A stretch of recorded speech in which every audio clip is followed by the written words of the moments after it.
ইনকিলাব মঞ্চের মুখপাত্র শরীফ ওসমান বিন হাদিকে গুলি করার ঘটনায় সন্দেহভাজন ফয়সাল করিম দায়ের শিকারে ১৬৪ ধারায় জবানবন্দি দিয়েছে। দুপুরে ঢাকার মুখ্য বিচারিক হাকিম আদালতের বিচারক রাজীব হাসানের আদালতে তার জবানবন্দি রেকর্ড করা হয়। ইনকিলাব মঞ্চের মুখপাত্র শরীফ ওসমান হাদিকে গুলি করা সন্ত্রাসীকে ফাঁসির আদেশ দিয়েছেন আদালত। সকালে এই আদেশ দিয়েছেন জেলা ও দায়রা জজ মুন্সি মোহাম্মদ মশিউর রহমান। ইনকিলাব মঞ্চের মুখপাত্র শরীফ ওসমান হাদির অবস্থা আশঙ্কাজনক। ইনকিলাব মঞ্চের মুখপাত্র ও ঢাকা ৮ আসনের সম্ভাব্য স্বতন্ত্র সংসদ সদস্য প্রার্থী শরীফ ওসমান হাদির উপর গুলি করার একজনকে শনাক্ত করেছে বলে জানিয়েছে বিএনপি। নিহত হয়েছেন ঢাকা ৮ আসনের প্রার্থী ওসমান হাদি। নির্বাচনের তফসিল ঘোষণার পরে ওসমান হাদির উপর হামলার ঘটনা নতুন করে সামনে এসেছে নাজুক নিরাপত্তার চিত্রকে। এমন একজন তরুণ নেতাকে যে গুলিবিদ্ধ করা হলো, যার ফলে সারা দেশে একটা আতঙ্ক হবে, আলোড়ন ছড়িয়ে পড়বে।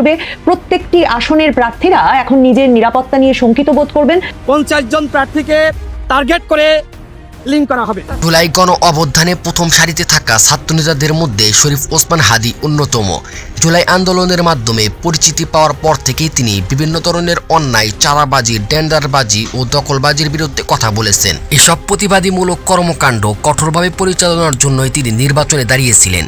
কিন্তু আসন্ন নির্বাচনের ঠিক আগেই তার উপরে এমন গুলিবিদ্ধ হওয়ার ঘটনা জনমনে প্রশ্ন তুলেছে। হাদির আসনেই বিএনপির নেতা মির্জা আব্বাসের দিকে ছাত্র জনতার ভয়াবহ স্লোগান দিয়েছে, যার পরিপ্রেক্ষিতে আব্বাসকে হাসপাতালে হাদিকে দেখতে যাওয়ার ছাত্র জনতা ভুয়া ভুয়া স্লোগান দেয়।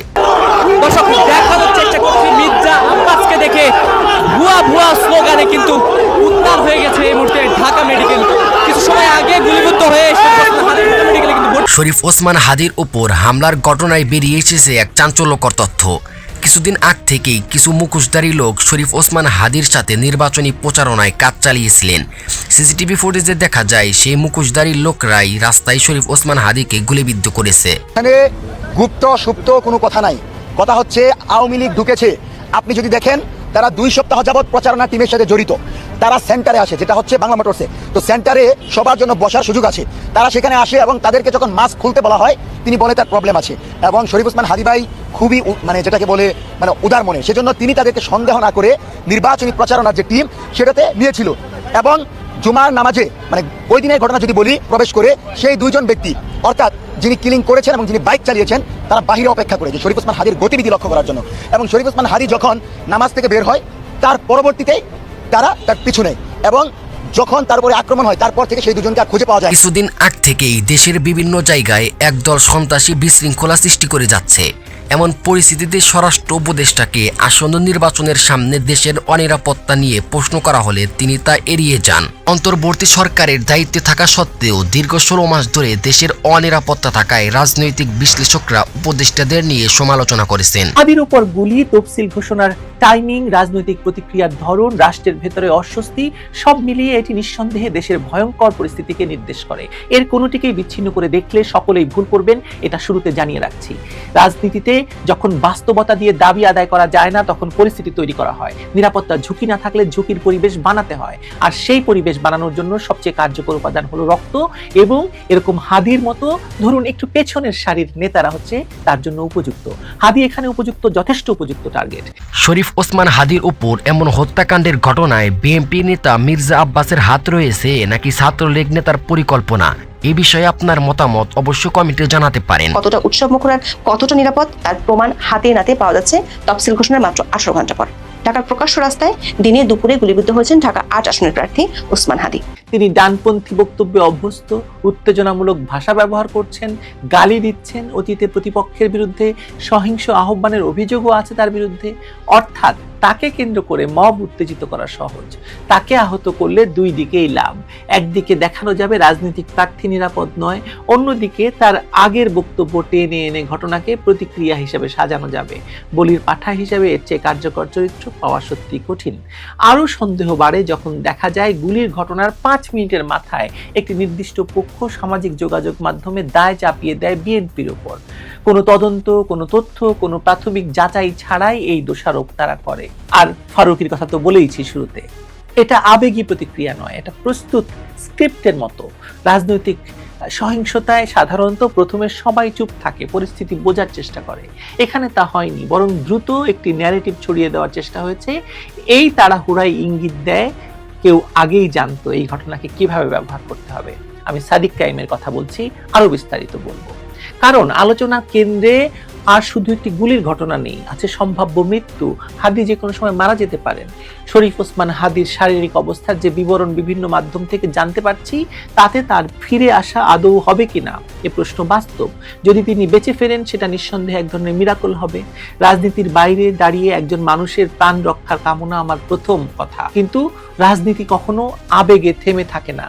হাদি বাঁচুন কি না বাঁচুন, এই গুলির রাজনৈতিক মূল্য ইতিমধ্যে নির্ধারিত হয়ে গেছে, আর সেই মূল্য কে দেবে সেটাও প্রায় নিশ্চিত। যদি হাদি না বাঁচেন তাহলে এই ঘটনার দায় রাজনৈতিকভাবে একদম চাপিয়ে দেওয়া হবে বিএনপির ঘাড়ে। আপনি লক্ষ্য করে দেখবেন, সরকারের লোকজন ছাড়া, মানে ফারুকি গং ছাড়া এই হত্যা চেষ্টার জন্য দায় চাপানো হচ্ছে কিন্তু বিএনপির ঘাড়ে।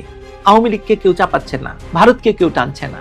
লক্ষণীয় বিষয় হলো, যেখানে আইন শৃঙ্খলা পরিস্থিতি রক্ষা, অস্ত্র নিয়ন্ত্রণ, প্রার্থীদের নিরাপত্তা সবই অন্তর্বর্তী সরকারের দায়িত্ব, এখন নির্বাচন কমিশনের দায়িত্ব, সেখানে সরকার কার্যত দায়মুক্ত, কেউ প্রশ্ন করছে না। রাজধানীর কেন্দ্রে দিনে দুপুরে মোটরসাইকেল এসে করে পালিয়ে যাওয়া সম্ভব হলো কিভাবে? স্বরাষ্ট্রমন্ত্রীকে যদি জিজ্ঞেস করেন একথা, স্বরাষ্ট্রমন্ত্রী পেঁয়াজের দাম নিয়ে কথা বলবে।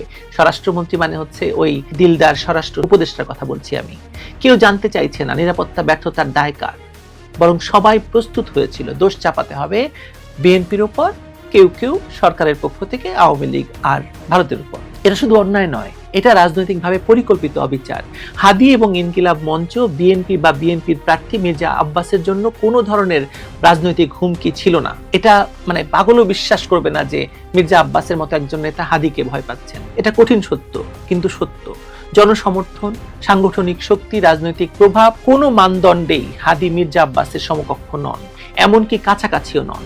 ঢাকার রাজনীতির বাস্তবতা যারা জানেন তারা বোঝেন, এখানে বিএনপির একজন প্রবীণ পরীক্ষিত প্রার্থীর পক্ষে একজন স্বতন্ত্র তরুণ প্রার্থীকে এলিমিনেট করার কোনো প্রণোদনা নাই আসলে। তবু ঘটনার পরপরই যে দৃশ্যটা তৈরি হলো সেটা আসলে সংকেত। ছাত্র শিবিরের নেতা সাদিক কায়েম মুহূর্তের মধ্যেই বিএনপির দিকে ইঙ্গিত করে স্ট্যাটাস দিলেন। হাসপাতালে হাদিকে দেখতে গিয়ে মির্জা আব্বাস সহ সবাইকে শুনতে হলো ভুয়া ভুয়া স্লোগান। প্রশ্ন হলো, এই আবহ তৈরি হলো কিভাবে? এত দ্রুত কিভাবে ভিলেন নির্ধারিত হয়ে গেল বলেন তো? উত্তরটা রাজনীতির অঙ্কে লুকিয়ে আছে। সাদিক কায়েম নিজেই মির্জা আব্বাসের আসনে নির্বাচন করতে আগ্রহী। জামায়াত রাজধানীতে বিএনপির প্রবল জনসমর্থন দেখে একটা ভয়ঙ্কর চাপের মধ্যে আছে। এটা নতুন কোনো তথ্য নয়। ঢাকার আসনগুলোতে বিএনপি শক্ত অবস্থানে থাকলে জামায়াতের রাজনৈতিক ভবিষ্যৎ সংকুচিত হয়ে যায়। বাংলাদেশের জাতীয় সংসদ নির্বাচন হবে বসন্তের কোকিল ডাকা পরিবেশে, যেখানে ফুল ফুটবে আর ভোটের মেলা বসবে। অন্তর্বর্তী সরকারের প্রধান উপদেষ্টা ডক্টর মোহাম্মদ ইউনূস গত কয়েক মাস ধরে দেশে বিদেশে সেই ইতিহাসেরা উৎসবমুখর নির্বাচনের ডঙ্কা বাজিয়ে যাচ্ছিলেন। অবশেষে যখন ত্রয়োদশ জাতীয় সংসদ নির্বাচনের তফসিল ঘোষণা হলো 11 ডিসেম্বর, তখন প্রধান নির্বাচন কমিশনার AMM নাসিরউদ্দিনও অভয় দিয়ে বললেন, উৎসব আবহে ভোট দিন। কিন্তু দর্শক, বাস্তবতার থাপ্পড় পড়তে 24 ঘন্টাও লাগেনি। এই নির্বাচন কতটা উৎসবমুখর আর কতটা নিরাপদ তার প্রমাণ হাতে নাতে পাওয়া যাচ্ছে তফসিল ঘোষণার মাত্র 18 ঘন্টা পর। ঢাকার প্রকাশ্য রাস্তায় দিনে দুপুরে গুলিবিদ্ধ হয়েছেন ঢাকা 8 আসনের প্রার্থী ওসমান হাদি। ঢাকা মেডিকেল কলেজ হাসপাতালে অস্ত্রোপচার শেষে জনাব হাদিকে এভার কেয়ার হাসপাতালে স্থানান্তর করা হয়েছে। চিকিৎসকরা বলছেন তার অবস্থা ক্রিটিক্যাল বা